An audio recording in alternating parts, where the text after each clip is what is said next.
Interview में एक और बहुत अहम क्वेश्चन पूछा जाता है। वो कहते हैं, वो आपसे पूछते हैं, अच्छा हमें ये बताएं कि कभी कोई एक्सीडेंट हुआ है, इंसिडेंट हुआ है, आपने उसकी इन्वेस्टिगेशन की है, अगर आपने उसकी इन्वेस्टिगेशन किस तरह से की थी, क्या टेक्निक थी। कोई भी मतलब एक शख्स फाल गिरा, हाइट से गिरा, उसकी हड्डी टूट गई। एक शख्स है कि उसका हाथ मशीन में आ गया, एक है किसी को आग लग गई। मतलब ये इंसिडेंट्स हैं कि कुछ ना कुछ हुआ है।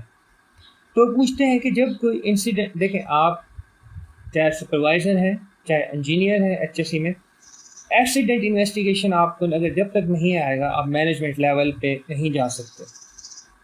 आपको कहेंगे इसे पता ही नहीं है कि काम होता किस तरह से। तो एक्सीडेंट इन्वेस्टिगेशन का आपसे पूछते हैं कि हाँ कभी आपने एक्सीडेंट इन्वेस्टिगेशन की है, किस तरह से की है। मोस्टली फिश बोन टेक्निक है, फिश बोन डायग्राम है जिससे हम इन्वेस्टिगेशन करते हैं। बेसिकली ये 6M मॉडल है। बेसिकली इसमें 5M है।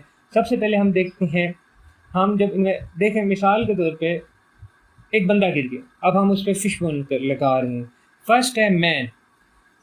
वो जो शख्स था कि वो थका हुआ तो नहीं था, उसकी ट्रेनिंग हुई थी, वो कॉम्पिटेंट था, उससे चीज़ें आती थी, उसने हार्नेस लगाई हुई थी, उसने खुद काम चोरी की है, अनसेफ एक्ट किया है, या किसी ने उसे मजबूर किया। तो मैन में उस शख्स से रिलेटेड तमाम चीज़ों को हम एनालाइज करते हैं। फिर है मशीन। बेसिकली अगर उसका मशीन में हाथ आया था तो क्या वो जो मशीन थी वो ख़राब थी, वो ठीक थी, उसकी प्रिवेंटिव मेंटेनेंस होती रहती थी, उसका मोबिलाइल चेक हुआ, उसका डीजल चेक हुआ, उसके अंदर जो पाइप्स थे वो लीक्स तो नहीं थे। मशीन से रिलेटेड जितने भी चीज़ें हैं वो इस पोर्शन में पूछे जाते हैं। फिर है मेथड। होता यूँ है जो छोटी कंपनीज हैं या मतलब ठेकेदाराना सिस्टम है जो अपनी मर्ज़ी से कॉलोनियाँ काट रहे हैं, वहाँ कोई सिस्टम नहीं है। बस हर बंदे को कहें हाँ भाई ये दीवार बनानी है, ये घर बनाना है, प्लाजा खड़ा करना है, प्लाजा खड़ा कर रहे हैं। कोई एसओपीज नहीं है, कोई परमिट ऑफ वर्क नहीं है, कोई रिस्क असेसमेंट नहीं हुई, कोई उनकी सुपरविजन नहीं है। तो मैथड में बेसिकली हम ये चीज़ें देखते हैं, एक्सीडेंट हुआ क्या रिस्क असेसमेंट था, क्या परमिट था, एसओपीज थे, फॉलो हो रहे थे, नहीं हो रहे थे। तो यहाँ से भी इश्यूज हमें पता चलते हैं। फिर है मटेरियल।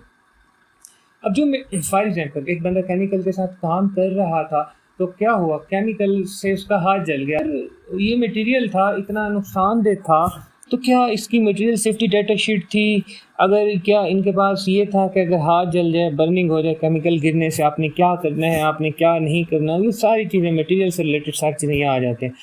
फिर है मैनेजमेंट। ये बहुत अहम चीज़ है, जो जितनी अच्छी कंपनी हो वो उतना अच्छा मैनेजमेंट पे फोकस करती है। मैनेजमेंट बेसिकली ये स्ट्रेटेजिक प्लानिंग होती है कि बाज़ का मतलब सेफ्टी, हम जो सेफ्टी हैं, सेफ्टी रिप्रेजेंटेटिव हैं, उन्हें हायर इसलिए किया जाता है कि वो वहाँ सुपरविजन करते रहें, वो ऑडिट करते रहें, वो मॉनिटरिंग करते रहें, वो ड्रिल्स करते रहें, ताकि अगर इस तरह की जो चीज़ें हैं वो हो ही ना, हम लोगों को पहले ही अवेयर कर दें। मतलब अगर ऐसी हो जाती हैं तो उसमें आपने किस तरह टैकल करने है, स्ट्रेटेजिक प्लानिंग में आ जाता है। फिर है mother nature. Mother nature basically environment को कहते हैं।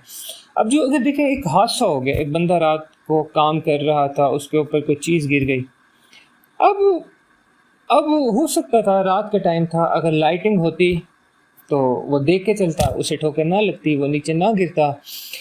मदर नेचर में नॉइस आ जाता है, हीट आ जाती है, इन्वायरमेंट आ जाता है, जो इन्वायरमेंटल गैसेस हैं वो आ जाती है, मॉइस्चर आ जाता है, इन्वायरमेंट के रिलेटेड तमाम चीज़ें इस मदर नेचर में आ जाती हैं। जी, तो आपने इन्वेस्टिगेशन भी कर ली।